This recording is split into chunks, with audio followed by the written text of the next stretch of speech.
que nós observamos atualmente, há quase um ano antes da eleição de 2026, é exatamente a continuidade de uma polarização que vem se arrastando eleição após eleição e se intensificando, não só no Brasil, mas também no mundo, inclusive com diversos episódios de violência,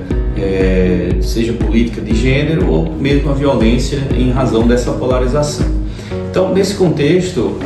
o tema da inelegibilidade, que é para que o nosso telespectador possa entender, a inelegibilidade é um impedimento legal que a lei de inelegibilidade e a Constituição Federal trazem, impedindo que certas pessoas que foram condenadas por ilícitos considerados relevantes, crimes, abuso de poder, questões eleitorais, de prestação de contas, elas não possam concorrer às eleições, elas ficam excluídas da eleição por um determinado período e de acordo com algumas hipóteses, durante um tempo também. Existem as inelegibilidades que trazem tanto o impedimento, como também inelegibilidades que exigem um afastamento de certos cargos, de acordo com determinados prazos. É por isso que nós observamos alguns pré-candidatos, a partir dos 6 meses, 4 meses, 3 meses, se afastando de determinados cargos para concorrer às eleições. Há uma tendência, sim, de que essa polarização ela continue e ela traga os engajamentos à medida que os pré-candidatos dos principais cargos a níveis estaduais e nacionais vão se consolidando, as pré-campanhas vão avançando e esse jogo, tanto político, eleitoral e jurídico, ele vai se intensificando à medida que essa polarização ganha corpo com a proximidade das eleições. É claro que, indiscutivelmente, no julgamento recente do ex-presidente Jair Bolsonaro pelo Supremo Tribunal Federal, acirrou ainda mais essas narrativas, tanto de extrema esquerda como de extrema direita. E isso acaba repousando no contexto jurídico como mais munição para que alguns debates e algumas discussões jurídicas continuem ganhando força nos tribunais. Então, em resumo, essa polarização já existente atualmente, que já vem de outras campanhas, tende a continuar, tende a se intensificar e sim, as demandas jurídicas serão muito colocadas ao judiciário, como é comum, acionando as equipes jurídicas, os advogados eleitoralistas, para darem as respostas, trazendo um mínimo de segurança jurídica e de previsibilidade. É importante que nosso telespectador entenda como surgiu o movimento chamado Ficha Limpa, que é aquele movimento que trouxe reformas na Lei Complementar número 64 e aprovou, através de um movimento popular, de iniciativa popular de lei, onde foram coletadas assinaturas em todo o Brasil por parte de cidadãos e cidadãs que apoiavam este movimento de excluir por um tempo da vida política as pessoas que eram consideradas fichas sujas. Então, esse movimento desagou no Congresso Nacional e resultou na Lei Complementar número 135, que é a famosa Lei da Ficha Limpa, e traz um elenco, um número variado de hipóteses em que candidatos e candidatas não poderão ser candidatos quando estiverem condenados por órgãos colegiados, por exemplo, envolvendo, como já dito, crimes eleitorais, abuso de poder, questões voltadas à corrupção eleitoral e outros ilícitos voltados a prestações de conta. Então, nesse sentido, a lei de inelegibilidade ela vai trazer essas hipóteses e ela vai, evidentemente, regulamentar uma disposição constitucional que já previa a moralidade administrativa e a vida pregressa para o exercício de cargos públicos. Então, as inelegibilidades já existiam antes mesmo da Lei Complementar número 64, porém foram ampliadas, obviamente, em razão deste movimento. Então, nesse sentido, as inelegibilidades sim trouxeram um grande impacto positivo, inclusive com a nova lei da ficha limpa, para regularizar, moralizar aqueles que desejam assumir cargos públicos e gerenciar a coisa pública, seja no executivo ou aqueles que desejam representar a população no legislativo, por exemplo. E, de fato, houve um ganho em saúde democrática a partir do momento em que essas regras de inelegibilidade foram implementadas no nosso sistema jurídico. Entretanto, várias críticas também surgiram ao longo do tempo em relação as sanções que foram impostas e até mesmo um marco legal a partir de quando a contagem dessas sanções deveriam se iniciar. O que em alguns casos, de fato, passaram a existir incongruências ou questões até desarrazoadas, porque ampliaram de maneira significativa aqueles candidatos que foram impugnados e desejavam recorrer e desejavam investir na sua candidatura juridicamente, mas acabavam muitas vezes por terem recorrido, ampliando o seu tempo de inelegibilidade. Então sim, alguns retoques podem ser viáveis, né, dentro do debate público que é tão comum e saudável no Congresso Nacional. Obviamente é importante lembrarmos o tema da anistia, que no nosso passado obscuro do Brasil, onde houve um regime ditatorial, onde diversas pessoas perderam as suas vidas, diversos direitos fundamentais foram violados, e dentro de um movimento também internacional de constitucionalização dos direitos fundamentais, se buscou uma redemocratização em vários países do mundo, inclusive o Brasil também seguindo essa onda de redemocratização, de valorização desses direitos fundamentais. A partir daí, o movimento da redemocratização inseriu na Constituição Federal os chamados direitos fundamentais e, é claro, dentre eles os direitos políticos, de votar, de ser votado, de ter liberdade de expressão e tantos outros fundamentais como, por exemplo, de ir e de vir, né? Direito de reunião. Nesse rápido contexto histórico, né, mundial e, vamos dizer, brasileiro, as inelegibilidades surgiram também como previsão constitucional. E a questão da anistia, que para haver a transição entre o regime ditatorial para o regime de redemocratização foi um ponto muito colocado e construído para pacificar o país naquele momento, dentro desse contexto de extrema violência, daqueles que compunham o regime ditatorial e daqueles que buscavam a redemocratização também do Brasil. A anistia naquele momento no passado foi uma solução que a população e que o país encontrou como forma de pacificar naquele momento o país. Por anistia é importante entender que se dá um perdão, se dá uma dispensa, se dá uma não punição a determinadas pessoas que teriam cometido determinados delitos em um determinado período. E com esta, vamos dizer, ação, juridicamente, essas pessoas que foram agraciadas, beneficiadas por esta anistia, não iriam mais cumprir as penas que até então eram impostas. Novamente, o Brasil se vê diante de um momento crucial na sua história, onde se coloca na pauta do Congresso Nacional a discussão se é o momento de anistiar as pessoas que foram condenadas pelos atos atentatórios, né, ao Estado Democrático de Direito, e até que medida essa anistia, que tamanho, que ampliação, quais beneficiários deveriam de fato receber essa graça, receber este benefício. Então o debate que hoje a sociedade, o Congresso Nacional se defronta, vamos dizer, potencializados, turbinados com a recente decisão do Supremo Tribunal Federal que condenou o ex-presidente da República, é exatamente se é o momento de haver essa pacificação no que diz respeito a estes condenados neste dia tão marcante para a história brasileira. Então, o que se está discutindo é o tamanho desta anistia, se ela vai ser aprovada, quem será beneficiado e a medida em que essa anistia poderá trazer de fato a pacificação, que inclusive a Constituição Federal cultiva essa paz do trato inclusive com outros estados, mas também internamente no nosso sistema jurídico. Então o Congresso Nacional, ouvindo a sociedade, deverá dar a resposta mais adequada.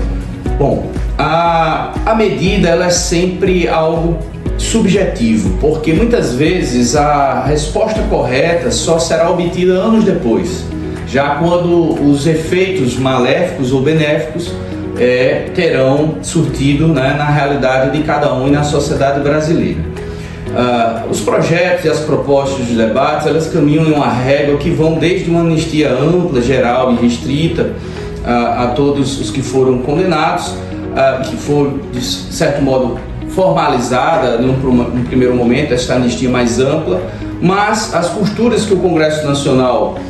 através de seus líderes, já estão desempenhando, as sinalizam para uma, vamos dizer, redução da amplitude dessa anistia, beneficiando talvez aqueles que tenham uma pena maior, ou com um redutor de penas, ou beneficiando aqueles que não necessariamente estão envolvidos em uma referência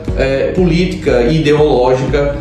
e de um grupo político que tradicionalmente vem disputando as eleições. O que eu quero dizer com isso é que as pessoas comuns, né, que pela primeira vez foram condenadas, as pessoas que estavam envolvidas naqueles atos que são condenáveis, mas que agora se debate uma anistia, que talvez seriam o foco desse benefício. A diferença para uma anistia que violaria a igualdade, nós teríamos aí sim uma anistia que fosse personalizada, que fosse direcionada para um ou alguns poucos líderes políticos em detrimento desse contexto maior, ou com a desculpa ainda de se beneficiar outras pessoas, mas em ter na sua essência um direcionamento. Me parece que esta anistia ela deve ser amplamente debatida no Congresso Nacional, ouvida a sociedade, ainda que num contexto de polarização social, mas, sobretudo, o Congresso Nacional é a casa do povo e, como tal, deve fazer a vontade do povo dentro das regras jurídicas, trazendo inclusive a segurança jurídica que se espera, evitando anistias desproporcionais, inconstitucionais, anistias que violam a moralidade, que violam a imparcialidade, que violam sobretudo o interesse público que a Constituição tanto apregoa em seus princípios basilares. Então a sociedade está atenta a essa tramitação e vamos aguardar como todo esse caldeirão, digamos, de debates e de opiniões irá desfechar em termos práticos de legislação.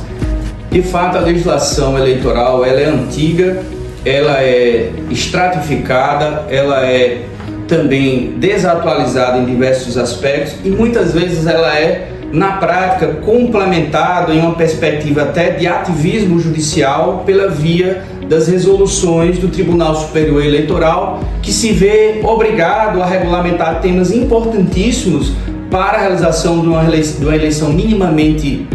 lisa e equalizada, como por exemplo o tema do uso da inteligência artificial, como por exemplo o tema da desinformação, mas muitas vezes inova em diversos aspectos porque o Legislativo Federal permaneceu inerte nessas questões e não avançou com uma regulamentação específica. Então o que nós temos não é de agora, são capítulos ao longo da história das eleições em que muitas vezes, para além do poder que é legítimo e conferido por lei, dado ao Tribunal Superior Eleitoral, TSE, de detalhar e regulamentar as leis já existentes, muitas vezes ele se vê obrigado a ir um pouco mais além para regulamentar questões que o Congresso Nacional ainda não o fez. É nesse contexto, portanto, que a reforma do Código Eleitoral é de 1965, de fato uma legislação muito antiga, que já não corresponde à realidade tão mutante e tecnológica dos dias atuais. E sim, é necessária essa reforma ela vem tramitando a chamada ao cabo de um contexto maior, de uma reforma política que é maior, que é mais estruturante, mas a reforma do Código Eleitoral é algo necessário, é algo em que já vem sendo tratado em diversas comissões, com debate com a sociedade, com setores profissionalizados, setores estratégicos como a academia, como por exemplo a Ordem dos Advogados do Brasil, e a sociedade civil organizada vem colaborando. No entanto, são cerca de mais de 900 artigos e, portanto, é uma legislação muito ampla e com temas polêmicos, como, por exemplo, a impressão do voto, as questões que envolvem as políticas afirmativas das cotas de gênero, ou seja, para a inclusão de mulheres e questões voltadas à raça, desinformação. E outras questões também voltadas à própria tecnologia e inteligência artificial. Então são temas, até pela natureza, repercutem muito na sociedade e por vezes, para além do debate próprio que é técnico, que é complexo, que envolve a necessidade de grande mobilização dos setores do Congresso Nacional, esse processo eleitoral acaba sendo paralisado ou freado por outras pautas que acabam se sobrepondo com mais urgência dentro do Congresso Nacional. E aí envolve vários temas, inclusive de ordem internacional, de ordem interna, de ordem política e econômica. Então nós temos um prazo, vamos dizer, fatal, que é exatamente um ano antes da eleição, né? Nós teremos um ano antes da eleição, exatamente o prazo para que essa reforma do Código Eleitoral seja aprovada e possa já ser aplicada nas eleições de 2026. Aquilo que altera o processo eleitoral de maneira significativamente. Alterações que não modifiquem essa regra do jogo eleitoral, elas poderão sim ser aplicadas, mas aquelas que alteram significativamente, como inelegibilidades, como cotas, com questões voltadas às políticas afirmativas, à desinformação, são da essência, né, da propaganda eleitoral, são da essência, prestações de contas do processo eleitoral. Então, para que elas valham a partir de 2026, teremos esse marco legal. Então, como eu dizia sobre o marco, ou seja, o prazo em que o Código Eleitoral deve ser aprovado neste ano para que seja aplicado nas eleições de 2026, até o dia 4 de outubro deste ano precisará ter sido aprovado. E, é claro, a expectativa é de que haja um avanço nessa legislação, se não toda ela, a maior parte, ela seja aprovada. O que tem acontecido nos últimos anos são as chamadas mini-reformas eleitorais, exatamente diante desse contexto que se repete de não haver consenso em todo o texto ou toda a reforma, não se tem conseguido aprovar uma ampla reforma estruturante. Então a minha aposta é de que novamente não vai haver essa aprovação estruturante da reforma política, da tão desejada reforma política, muito menos em razão do prazo e da falta de debate com a população, a sociedade em geral. Mas sim, acredito que uma boa parte do texto será aprovada e já será aplicada para as eleições de 2026. Então, eleições de 2026 com muitas novidades também legais e jurídicas. O mundo muda muito mais rapidamente a cada dia com as novas tecnologias, com os novos avanços. Nós temos cada vez mais saltos maiores e mais rápidos nos avanços tecnológicos. Ao cabo disso, também pela natureza do direito, ele deve tentar ir atrás dessas inovações e regulamentar. É o mundo do dever ser. E nesse desafio, que não é fácil, a Justiça Eleitoral se posiciona de uma maneira frequentemente a se atualizar, a criar iniciativas, a dialogar com os setores da sociedade para tentar fazer frente a um contexto, como dito, muito rápido, de muitas inovações tecnológicas. Porque a partir do momento que se implementam determinadas medidas preventivas até, em um segundo momento muito próximo já se inventam outras formas de tentar burlar as questões que envolvem tecnologia e redes sociais nas eleições. Então, o que eu avalio é que a Justiça Eleitoral, ela inclusive por ser uma justiça de referência no uso da tecnologia, inclusive das urnas eletrônicas, ela também tem ao longo dos anos conseguido se modernizar e dialogar com a sociedade para tentar reduzir esses danos que os ilícitos praticados via tecnologias e via redes sociais têm causado no equilíbrio das eleições, na transparência, na verdade, inclusive, que muitas vezes ali colocada dentro do jogo, as versões da verdade que é colocada nas regras do jogo eleitoral. Então a Justiça Eleitoral tem atuado no período de pré-campanha, na campanha e também no pós-campanha, que vão com várias iniciativas, desde campanhas de orientação e educação contra a desinformação, criando inclusive uma grande plataforma do combate à desinformação, com ferramentas inclusive para desmistificar o que é fato, o que é fake. Além disso, tem um centro de tecnologia que,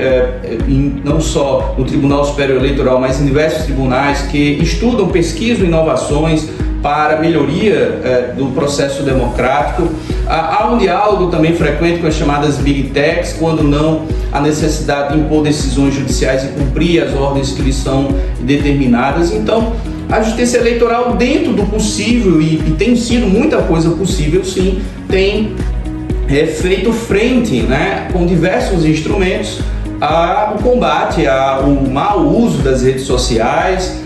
e também da tecnologia, inclusive regulamentando em resolução específica o problema da deepfake, por exemplo, que é o uso de voz, que é o uso da imagem, de pessoas, mas de maneira transformada, de maneira inverdadeira, né? Então, para além dos instrumentos que a própria Justiça Eleitoral tem, a própria legislação também prevê diversas ações liminares, medidas de tutelas de urgência, que são situações, por exemplo, para retirada imediata de uma fake news, né, que está ali tendo uma grande repercussão, ou mesmo os crimes também que são cometidos, como injúria, calúnia, difamação, a divulgação, questões voltadas à divulgação de informações sabidamente inverídicas. Então tudo isso tem sido utilizado, existem várias ferramentas processuais que são protocoladas perante a Justiça Eleitoral e rapidamente ela tem dado a sua resposta, pelo menos ao que eu tenho acompanhado. Inclusive dando a resposta nos casos também de rejeitar o uso indevido dessas armas processuais, mas para manter um aspecto, um valor constitucional que é tão importante à democracia, que é a liberdade de manifestação, de opinião, inclusive a diversidade dessas informações que devem circular. Então, o grande desafio da sociedade, também do judiciário, é exatamente muitas vezes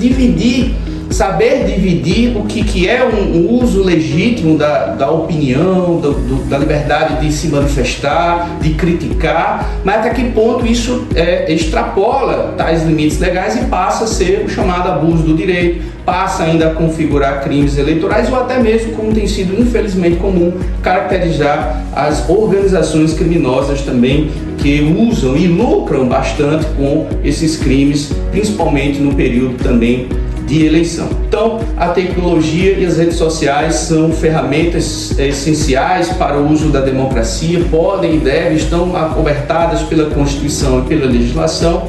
mas também o Judiciário está assim preparado para, através da advocacia, do Ministério Público, que ajuizam as ações cabíveis, das respostas necessárias para manter a lisura do processo eleitoral, principalmente o de 2026. A Universidade Federal do Rio Grande do Norte, no curso de Direito, através do DEPRO, que é o Departamento de Direito Processual, nós temos a oportunidade, junto com o professor Orlando Gomes, de coordenar um grupo de pesquisa, também com a ajuda da professora Bruna Agra, chamado Grupo de Pesquisa em Direito Eleitoral, e que o GPDE, e que busca, para além de outras questões, pesquisar, identificar, avaliar e propor, através de escrita de artigos e de eventos de extensão também, soluções técnicas e jurídicas que possam aperfeiçoar este jogo eleitoral, ou seja, a democracia brasileira. Então, a partir daí já tivemos diversos artigos que foram publicados em revistas especializadas, exatamente dando essas contribuições. Há livros também que foram feitos em coautoria com diversos outros pesquisadores, inclusive da Universidade Federal do Paraná. Então, esse intercâmbio de conhecimento, de pesquisas, de encontros, de debates, fomentam, do ponto de vista acadêmico, científico, usando da lógica jurídica, propostas e escritos, produções bibliográficas que possam ajudar a aperfeiçoar o sistema jurídico e eleitoral do Brasil. Então, a ideia, dentre as várias linhas de pesquisa que nós temos nesse grupo de pesquisa, uma delas é o compliance eleitoral partidário, ou seja, a conformação, né? A ideia de compliance é de colocar em conformação, prevenir, blindar, gerenciar riscos, melhorar a prática de gestão das instituições partidárias e eleitorais também, para a correta aplicação da Constituição e de um ambiente, vamos dizer, democrático saudável. Para se dar um exemplo disso, e foi também objeto da minha pesquisa de doutorado, nós buscamos analisar como esse compliance pode, por exemplo, fomentar a verdadeira inclusão de mulheres na política. Se tem falado muito em cotas, em reserva de candidaturas e agora no âmbito da reforma do Código Eleitoral em reserva de cadeiras, ou seja, de vagas para mulheres, como uma maneira de preservar o mínimo de participação dessas mulheres. É um ótimo caminho também e deve ser seguido e amadurecido. No entanto, nós pesquisamos uma outra abordagem, uma abordagem preventiva, onde um ano antes mesmo, ou vários anos antes, ou de maneira contínua ao processo eleitoral, os partidos eles cultivem essas práticas de inclusão das mulheres, primeiro dentro dos partidos, formando lideranças, reuniões que fomentem novas pré-candidaturas de mulheres bem antes do processo eleitoral, para que, ao se avizinhar do processo eleitoral, não só se tenha candidaturas legítimas do ponto de vista jurídico e, portanto, não fake, não fraudulentas, mas, sobretudo, candidaturas competitivas, né? Que assim, desse caminho, se possa, com o compliance partidário eleitoral, criar verdadeiras inclusões de mulheres na política e não só um faz de conta, que tanto pode acontecer também com a inclusão de várias. Então, esse é um exemplo de uma linha de pesquisa. Temos outras linhas também voltadas à tecnologia, voltadas às redes sociais, voltadas ao uso das ferramentas processuais, que ações, que recursos podem ser usados ou melhorados para defender a democracia. E mais ainda, dando uma notícia muito oportuna, que é o portal Juritec, né? Nós estamos repercutindo uma conquista importante também do GPDE. A Universidade Federal, a UFRN, fez um acordo de cooperação técnica com o Tribunal Regional Eleitoral do Rio Grande do Norte, através também do professor Fábio Bezerra, que à época era presidente da Escola Judiciária Eleitoral, e lá nós conseguimos formalizar esse documento, onde irá permitir a troca de experiências técnicas, o acesso, por exemplo, do nosso grupo de pesquisa a informações e tecnologias e aspectos mais internos da justiça eleitoral, para que esses pesquisadores possam analisar em primeira mão como podem ser feitas colaborações científicas para a melhor atuação da justiça eleitoral ou dos institutos jurídicos. E vice-versa também, a universidade fornecendo materiais, né, que possam facilitar essa atuação do TRE. Então, o GPDE tem crescido, é um grupo que atua desde 2017, com vários pesquisadoras e pesquisadores, e tem trazido concretamente pesquisas, escritos, eventos que gradativamente têm colaborado com a melhoria da democracia do ponto de vista jurídico. Bom, aos candidatos e candidatas, sempre a mensagem é de ouvir o povo, né? Ouvir a população, estar conectado com aquele artigo, primeiro parágrafo único da Constituição, que, no meu ver, é um dos principais, que é a soberania popular. O político que entende e traduz o sentimento da população, do seu eleitorado, não apenas, mas da população como um todo, ele consegue inserir-se no mundo, no universo da população, com suas dores, com suas necessidades, com suas esperanças, e a partir daí, bem assessorado, ele conseguirá traduzir, seja numa pré-campanha ou até mesmo ao longo do seu mandato para uma futura reeleição, em ações concretas, seja ajudando a população, independente do mandato, ou seja usando o próprio mandato de forma legítima para atender essas necessidades. Então, vamos dizer, a dica, né, do doutor seria para os candidatos e candidatas de ouvir mais a população e de ouvir de forma contínua, de ouvir uma escuta ativa, de uma escuta em que transforme essas necessidades em soluções concretas. Já para os colegas e colegas advogados, sem dúvida nenhuma, é um dever de casa de todos nós nos atualizarmos frequentemente. A seara eleitoral partidária traz um direito muito complexo, com muitas novidades, com polêmicas, com insegurança jurídica, com mudanças e divisores na jurisprudência que até então não havia uma previsão no radar. Então, isso desafia bastante a apresentação de soluções jurídicas e exige ao máximo esses profissionais, que inclusive são tidos no mercado como profissionais de excelência exatamente pelo tamanho e a diversidade e complexidade dos desafios que eles têm que encontrar. Então, o recado também aí para a colega da advocacia é: atualize-se sempre, e assim também, como dito em relação aos candidatos, aos seus eleitores, ouça atentamente, entenda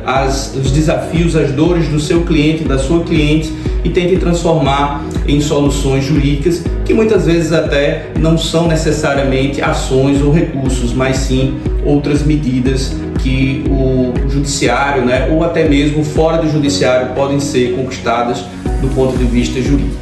E para finalizar, é claro, aos eleitores e eleitoras, é muito importante que nessa caminhada de amadurecimento democrático que o Brasil vive, né, está constantemente, a cada nova polêmica, a cada nova discussão, a cada repercussão de uma polêmica nas eleições, o eleitor, a eleitora passa a ter um conhecimento que não tinha antes. Isso gera curiosidade, isso gera debate. Então, o recado para vocês é que passe a se informar de fontes legítimas, fontes seguras, como da justiça, das universidades, de veículos de comunicação, de portais que são sérios, né, que não praticam fake news, e que ali você pode se informar de uma maneira mais segura. Então acompanhe o processo eleitoral, percebam o que é só aquela mensagem, o que é só aquele marketing de fumaça e qual que é aquele que realmente corresponde a ações concretas, né? Então, a partir de agora, vocês têm um dever de casa também, que é analisar o que o político, o que a política está entregando de fato para a sua cidade, para o seu estado, para o seu país, e essas entregas reais é o que deve, na minha humilde opinião, contar na hora de vocês decidirem, independente das posições ideológicas, que também contam, todos têm direito e devem usá-las, mas, sobretudo, lembrem-se que é o futuro de cada um de nós que está ali no momento daquela urna e que está sendo decidida, e tem que ser com muita responsabilidade. Para isso acontecer, temos que estar de olho desde agora. Muito obrigado.